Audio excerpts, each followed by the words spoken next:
कैसे हो बच्चों। पिछली वीडियो में हमने पढ़ा क्लास 7 हिस्ट्री के सेकंड चैप्टर के बारे में जिसका नाम है न्यू किंग्स एंड किंगडम्स। आज उसी चैप्टर को हम कंटिन्यू करेंगे।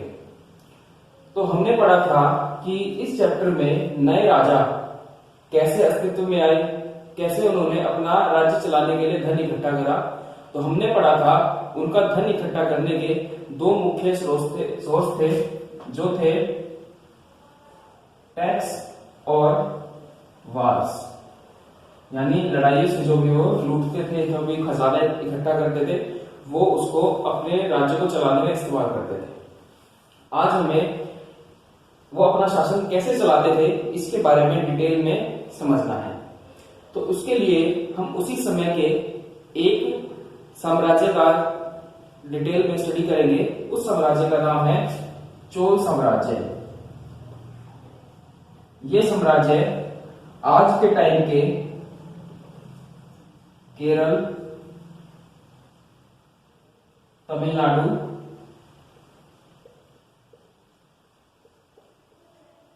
और तेलंगाना से मिलकर बना था। इन तीनों राज्यों की सीमाएं मिलकर चोल साम्राज्य का एक बड़ा विस्तार बनाती है।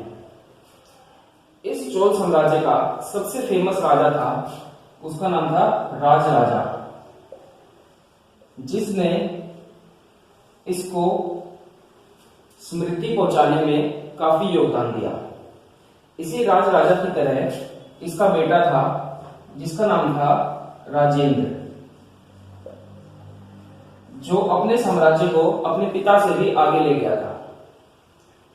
इस राजराजा ने अपने साम्राज्य को उत्तर में गंगा नदी और दक्षिण में श्रीलंका तक पहुंचा दिया था और एक बड़ा विस्तृत साम्राज्य इसने खड़ा कर दिया था। अब समझने वाली बात यह है कि इनके राज्य में जो सेंटर होता था पावर का, वो इनके मंदिर होते थे, इनके टेंपल। यहीं से इनका पूरा राज्य चलता था, क्योंकि मंदिर के चारों ओर इनके पास कुक, प्राइस यानी पुजारी, गार्लैंड बनाने वाले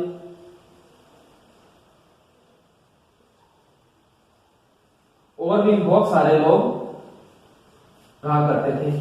इन्हीं से पूरे साम्राज्य की इकोनॉमी चला करती थी। इसीलिए टेम्पल्स को क्या कहते थे? सेंटर ऑफ इकोनॉमी,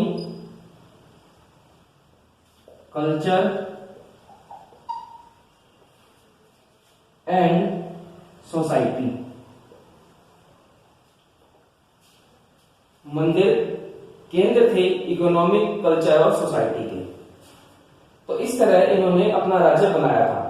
अब राज्य में सिर्फ राजा तो नहीं होता, राज्य में आम जनता भी होगी और इनके राज्य की आम जनता जो केंद्रित थी कृषि पर। और ऐसा कहा जाता है कि प्राचीन भारत में इनके राज्य में सबसे अच्छी कृषि हुआ करती थी। तो इनके एग्रीकल्चर और इरिगेशन काफी बेहतरीन थी। इरिगेशन यानी सिंचाई, इसलिए क्योंकि इनके राज्य में एक बड़ी नदी बहती है जिसका नाम है कावेरी, और इसकी कुछ सहायक नदियां, ट्रिब्यूटरीज, ये मिलकर इस इलाके को काफी ज्यादा उपजाऊ बनाती हैं। और इनकी मुख्य फसल थी वो थी चावल। जैसा कि हम जानते हैं दक्षिण भारत में लोग चावल ही ज्यादा खाते हैं। तो और इस इलाके का, क्योंकि ये तीन राज्यों से मिलकर बना था, सबसे उपजाऊ क्षेत्र था वो था तमिलनाडु।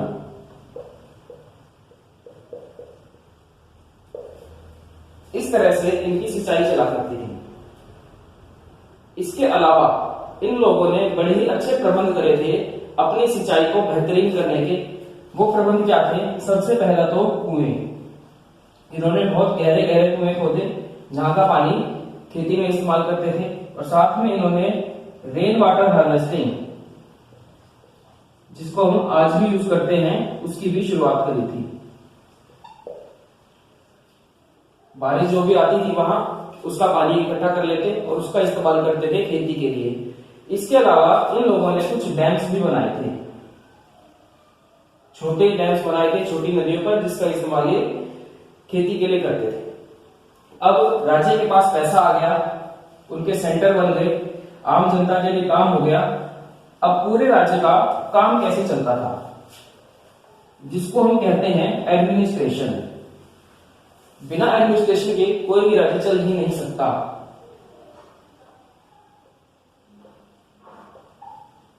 तो ये एडमिनिस्ट्रेशन कैसे चलता था इस चोला साम्राज्य का? तो सबसे पहले किसी भी साम्राज्य की सबसे छोटी यूनिट होती है वहां का आम आदमी। तो उस आम आदमी को ये बोला करते थे उर। जैसे हमारे देश के किसी भी नागरिक को निवासी या नागरिक कहते हैं, वहां पर इसे उर कहा जाता था। क्योंकि प्राचीन समय में लोग गांव में रहा करते थे, तो गांव के निवासी भी उरी कहलाते थे। और हर गांव के कुछ उन्होंने ग्रुप बना दिए और उस गांव के ग्रुप को बोलते थे नाडु। इस नाडु से ही तमिलनाडु बना है। नाडु यानी गांव का एक ग्रुप। हर नाडु का कोई मुखिया भी होता था और उस नाडु का काम होता था टैक्स इकट्ठा करना और जस्टिस देना, यानी अगर किसी का झगड़ा हो जाए तो उनके बीच में न्याय करना। ये दो काम नाडु के हुआ करते थे। अब नाडु को कंट्रोल कौन करता था? इन नाडु को जो कंट्रोल करता था उसे कहा जाता था वेलाल, जो जनरली एक रिच पर्सन होता था और ये राजा के दरबार में ही काम करता था। अब क्योंकि नाडु बहुत सारे होते थे तो वेलाल भी बहुत सारे होते थे, तो उन वेलाल को कंट्रोल करने के लिए एक और व्यक्ति को अपॉइंट किया जाता था, जिसका नाम था मुवेन वेलन। ये मुवेन वेलन इन वेलाल को कंट्रोल करता था। अब जैसे कि गांव बन गया, उसके नाडु बन गया, उसके चीफ पर्सन बन गए, तो ऐसे ही बहुत सारी जातियां भी होती हैं। तो हर जाति का जो चीफ होता था उसे बुलाया जाता था अरैयर। ये कुछ मेन लोग होते थे जो साम्राज्य का शासन चलाने में मददगार होते थे। इसके अलावा इस साम्राज्य में ब्राह्मणों का एक विशेष स्थान था। ब्राह्मण बड़े ही राजा के दरबार में उच्च स्थान रखते थे। ये बड़े ही इंपॉर्टेंट थे। जैसे कि हमने पिछले पार्ट में दांती दुर्ग के बारे में पढ़ा था, जो राष्ट्रकूट राजा था। शुरू में क्षत्रिय नहीं था, लेकिन ब्राह्मणों की मदद से इसने अपने आप को क्षत्रिय बनवाया और ब्राह्मणों का एक उच्च स्थान इनके एडमिनिस्ट्रेशन में होता है। तो ये ब्राह्मण थे, ये भी एक ग्रुप बनाकर रखते थे। उस ग्रुप का नाम होता था सभा। ये सभा राज्य के सभी काम देखा करती थी, जैसे खेती, मंदिरों को संभालना, व्यापार, और इस तरह से इनका शासन चलता था। तो यहीं पर हमारा सेकंड चैप्टर, जिसका नाम है न्यू किंग्स एंड किंगडम्स, नए राज्य और साम्राज्य, समाप्त होता है।